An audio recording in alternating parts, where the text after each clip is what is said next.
Cancer mainly 5 types के होते हैं। पहला है कार्सिनोमा। कार्सिनोमा एपिथेलियल सेल्स जहां पाई जाती हैं वहीं पर होता है, जो हमारी अंदर की लाइनिंग को कवर करती हैं, पेट के अंदर, नाक के अंदर, ब्लैडर के अंदर, या फिर जो हमारी बाहरी स्किन है, ये दोनों ही एपिथेलियल लेयर से कवर होती हैं। तो यहाँ पर हुए कैंसर को हम कार्सिनोमा कहते हैं। लंग्स में, ब्रेस्ट में, सर्विक्स में, प्रोस्टेट में, स्किन में, ये सारे कैंसर कार्सिनोमा कहलाते हैं।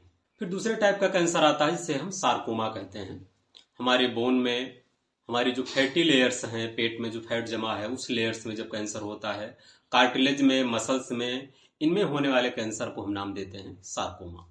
ल्यूकेमिया भी एक तरह का कैंसर है, पर ल्यूकेमिया में कोई सिस्ट नहीं होती है, किसी तरह का कोई ट्यूमर नहीं बनता है, इसीलिए ये एक तरह का कैंसर होते हुए भी ये ब्लड कैंसर में आता है, यानी ब्लड में होने वाले कैंसर को हम नाम देते हैं ल्यूकेमिया।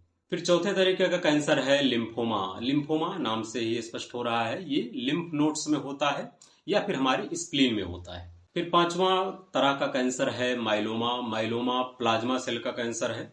प्लाज्मा सेल ये कोई अन्य तरह की सेल ना होकर के जो बी लिम्फोसाइट्स हैं हमारे WBC के, वही इन्फेक्शन होने पर जिस सेल में कन्वर्ट होते हैं वो प्लाज्मा सेल होती हैं। तो माइलोमा प्लाज्मा सेल का कैंसर है। Plasma cell B lymphocyte infection होने पर जिस तरह के सेल में कन्वर्ट होती हैं उन्हें हम प्लाज्मा सेल कहते हैं।